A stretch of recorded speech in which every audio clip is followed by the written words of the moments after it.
ಮಸೀದಿಗಳ ಮೇಲಿನ ಮೈಕ್ ತೆರವು ಮಾಡದಿದ್ದರೆ ನಾಳೆ ದೇವಸ್ಥಾನಗಳಲ್ಲಿ ಹನುಮಾನ್ ಚಾಲಿಸಾ ಪಠಣ ಮಾಡುವುದಾಗಿ ಶ್ರೀರಾಮ ಸೇನಾ ಸಂಸ್ಥಾಪಕ ಪ್ರಮೋದ್ ಮುತಾಲಿಕ್ ಅಭಿಯಾನಕ್ಕೆ ನನ್ನ ಬೆಂಬಲ ಇದೆ ಎಂದು ಶಾಸಕ ಬಸನಗೌಡ ಪಾಟೀಲ್ ಯತ್ನಾಳ್ ಹೇಳಿದ್ದಾರೆ. ಸುದ್ದಿಗಾರರೊಂದಿಗೆ ಮಾತನಾಡಿದ ಅವರು, ಸುಪ್ರೀಂ ಕೋರ್ಟ್ ನಿಯಮ ಉಲ್ಲಂಘಿಸಿ ಹಾಕಿರುವ ಮೈಕ್ಗಳನ್ನು ತೆರವುಗೊಳಿಸಬೇಕು. ಕೋರ್ಟ್ ಆದೇಶ ಪಾಲಿಸುವುದು ರಾಜ್ಯ ಸರ್ಕಾರದ ಧರ್ಮ. ಉತ್ತರ ಪ್ರದೇಶ ಮಾದರಿಯಲ್ಲಿ ಕರ್ನಾಟಕದಲ್ಲೂ ಕ್ರಮ ಕೈಗೊಳ್ಳಬೇಕು ಎಂದು ಒತ್ತಾಯಿಸಿದರು. ವಿಕಲಚೇತನ ಬಾಲಕಿಯ ಮೃತದೇಹವನ್ನು ಸಮಾಧಿಯಿಂದ ಹೊರತೆಗೆದು ಸಾಮೂಹಿಕ ಅತ್ಯಾಚಾರ ನಡೆಸಿರುವ ಘಟನೆ ಪಾಕಿಸ್ತಾನದ ಗುಜರಾತ್ನ ಚಕ್ ಕಮಾಲಾ ಗ್ರಾಮದಲ್ಲಿ ನಡೆದಿದೆ. ವರದಿಗಳ ಪ್ರಕಾರ ಸುಮಾರು 17 ಮಂದಿ ಅತ್ಯಾಚಾರ ನಡೆಸಿದರೆನ್ನಲಾಗಿದೆ. ಮೃತ ಬಾಲಕಿಯ ಸಂಬಂಧಿಕರು ಶವವನ್ನ ತಮ್ಮ ಧಾರ್ಮಿಕ ಸಂಪ್ರದಾಯಗಳ ಪ್ರಕಾರ ಹೂಳಿ ಹೋಗಿದ್ದಾರೆ. ಮರುದಿನ ಬೆಳಿಗ್ಗೆ ಸ್ಮಶಾನಕ್ಕೆ ಭೇಟಿ ನೀಡಿದಾಗ ಮೃತದೇಹ ಸಮಾಧಿಯಿಂದ ಹೊರಕ್ಕೆ ಬಿದ್ದಿದ್ದು ಅತ್ಯಾಚಾರ ನಡೆಸಿರುವ ಕುರುಹುಗಳು ಪತ್ತೆಯಾಗಿವೆ. 2014ರಲ್ಲಿ ಕಾಂಗ್ರೆಸ್ ಸರ್ಕಾರ ಇದ್ದಾಗ ಸಿಲಿಂಡರ್ ದರ 410 ರೂಪಾಯಿ ಇತ್ತು. 827 ಸಬ್ಸಿಡಿ ಇತ್ತು. 2022ರಲ್ಲಿ ಬಿಜೆಪಿ ಇರುವಾಗ 999 ರೂಪಾಯಿ ಇದೆ. ಸಬ್ಸಿಡಿ 0 ಆಗಿದೆ ಎಂದು ಕಾಂಗ್ರೆಸ್ ನಾಯಕ ರಾಹುಲ್ ಗಾಂಧಿ ವಾಗ್ದಾಳಿ ಮಾಡಿದ್ದಾರೆ. 2 ಸಿಲಿಂಡರ್ಗಳ ಬೆಲೆಗೆ ಈಗ 1 ಸಿಲಿಂಡರ್ ಸಿಗುತ್ತಿದೆ. ಕೇವಲ ಕಾಂಗ್ರೆಸ್ ಪಕ್ಷ ಬಡವರು ಮತ್ತು ಮಧ್ಯಮ ವರ್ಗದವರ ಹಿತ ಕಾಪಾಡಲಿದೆ ಎಂದು ರಾಹುಲ್ ಗಾಂಧಿ ಟ್ವೀಟ್ ಮಾಡಿದ್ದಾರೆ. ಪಿಎಸ್ಐ ಅಕ್ರಮ ಪ್ರಕರಣದ ತನಿಖೆ ಪೂರ್ಣಗೊಂಡರೆ 80% ಕಾಂಗ್ರೆಸ್ ನಾಯಕರು ಜೈಲಿಗೆ ಹೋಗುತ್ತಾರೆ. ಅಕ್ರಮದಲ್ಲಿ ಎಷ್ಟೇ ದೊಡ್ಡವರಿದ್ದರೂ ಬಂಧಿಸಿ ಕ್ರಮ ಕೈಗೊಳ್ಳಲಾಗುತ್ತದೆ. ಪ್ರಿಯಾಂಕ್ ಖರ್ಗೆ, ಮಲ್ಲಿಕಾರ್ಜುನ ಖರ್ಗೆ ಸಾವಿರಾರು ಕೋಟಿ ಒಡೆಯರು.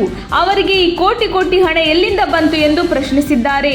ಯಡಿಯೂರಪ್ಪ ಮಾರ್ಗದರ್ಶನ, ಬೊಮ್ಮಾಯಿ ನೇತೃತ್ವದಲ್ಲಿ ಮುಂದಿನ ಚುನಾವಣೆಯನ್ನ ಗೆಲ್ಲುತ್ತೇವೆ.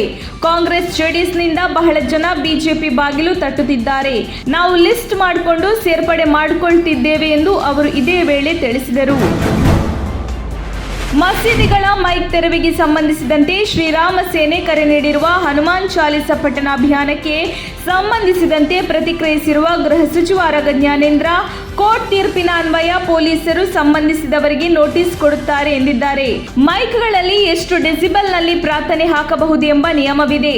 ಅದನ್ನು ಮೀರಿದರೆ ಸಂಬಂಧಿಸಿದವರ ಮೇಲೆ ಕಾನೂನು ಕ್ರಮ ಕೈಗೊಳ್ಳಲಾಗುವುದು ಎಂದು ಹೇಳಿದ್ದಾರೆ.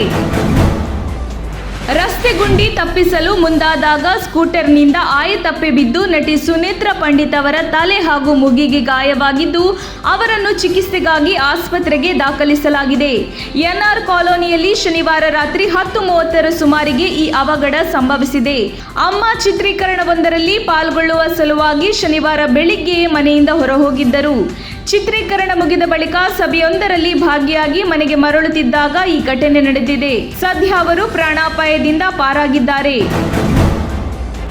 ರಾಜ್ಯಾದ್ಯಂತ ಜೂನ್ 30ರ ಒಳಗೆ 1000 ಎಲೆಕ್ಟ್ರಿಕ್ ವಾಹನಗಳ ಚಾರ್ಜಿಂಗ್ ಕೇಂದ್ರಗಳನ್ನು ಸ್ಥಾಪಿಸಲಾಗುವುದು ಎಂದು ಇಂಧನ ಸಚಿವ ಬಿ ಸುನೀಲ್ ಕುಮಾರ್ ಕಾರ್ಯಕ್ರಮವೊಂದರಲ್ಲಿ ತಿಳಿಸಿದರು.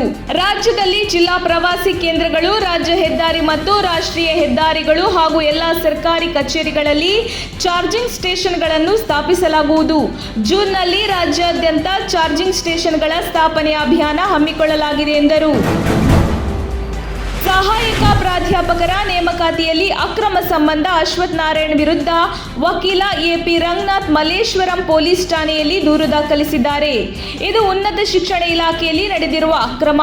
ಹೀಗಾಗಿ ಉನ್ನತ ಶಿಕ್ಷಣ ಸಚಿವ ಅಶ್ವಥ್ ನಾರಾಯಣ್, ಕಾಲೇಜು ಶಿಕ್ಷಣ ಇಲಾಖೆ ಆಯುಕ್ತ ಪ್ರದೀಪ್, ಕೆಎಸ್ಇಒ ಕುಲಸಚಿವ ರಾಜಣ್ಣ, ಬೆಂಗಳೂರು ಉತ್ತರ ವಿವಿ ಕುಲಪತಿ ನಿರಂಜನ್, ನಿವೃತ್ತ ಪ್ರಾಧ್ಯಾಪಕ ಶಿವಲಿಂಗಯ್ಯನವರನ್ನು ವಿಚಾರಣೆಗೊಳಪಡಿಸಿ ಪ್ರಕರಣದ ಸತ್ಯಾಂಶವನ್ನು ಬಯಲಿಗೆ ಎಳೆಯಿರಿ ಎಂದು ಬೆಂಗಳೂರು ವಕೀಲರ ಸಂಘದ ಮಾಜಿ ಅಧ್ಯಕ್ಷ ದೂರು ದಾಖಲಿಸಿದ್ದಾರೆ ಎಂದು ವರದಿಯಾಗಿದೆ.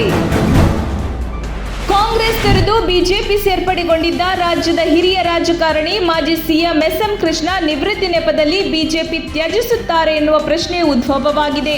ಕೇಂದ್ರ ನಾಯಕರೇ ಬರಲಿ, ಪಕ್ಷದ ಕಾರ್ಯಕ್ರಮವೇ ಇರಲಿ, ಎಸ್ಎಂ ಕೃಷ್ಣ ಅವರಿಗೆ ಸ್ಥಾನ ನೀಡದೆ ಅಘೋರವ ತೋರುತ್ತಿದ್ದಾರೆ. ಫ್ಲೆಕ್ಸ್ ಬ್ಯಾನರ್ಗಳಲ್ಲೂ ಅವರ ಫೋಟೋ ಬಳಸದೆ ಬಿಜೆಪಿ ನಾಯಕರು ನಿರ್ಲಕ್ಷ್ಯ ತೋರುತ್ತಿದ್ದಾರೆ ಎಂದು ಎಸ್ಎಂ ಕೃಷ್ಣ ಸಹೋದರನ ಪುತ್ರ ಜಿಲ್ಲಾ ಪಂಚಾಯತ್ ಮಾಜಿ ಅಧ್ಯಕ್ಷ ಎಸ್ ಗುರುಚರಣ್ ಆಕ್ರೋಶ ಹೊರಹಾಕಿದ್ದಾರೆ. ಗೋಮಾಂಸ ಮಾರಾಟ ಮಾಡುತ್ತಿದ್ದ ಅಂಗಡಿ ಮೇಲೆ ಪೊಲೀಸರು ದಾಳಿ ನಡೆಸಿದ್ದು 3 ಆರೋಪಿಗಳನ್ನು ಬಂಧಿಸಿದ್ದಾರೆ. ಮಂಡ್ಯದ ಪಾಂಡವಪುರ ಪಟ್ಟಣದಲ್ಲಿ ಸೈಮಾನ್ ಎಂಬಾತನ ಕಸಾಯಿಖಾನೆಯಲ್ಲಿ ಜೋಡೆತ್ತುಗಳನ್ನು ಕತ್ತರಿಸಿ ಮಾಂಸ ಮಾರಾಟ ಮಾಡುತ್ತಿದ್ದು, ಈ ಬಗ್ಗೆ ಖಚಿತ ಮಾಹಿತಿ ಕಲೆ ಹಾಕಿದ ಪೊಲೀಸರು ದಾಳಿ ನಡೆಸಿ 3 ವಶಕ್ಕೆ ಪಡೆದು ಪ್ರಕರಣ ದಾಖಲಿಸಿದ್ದಾರೆ.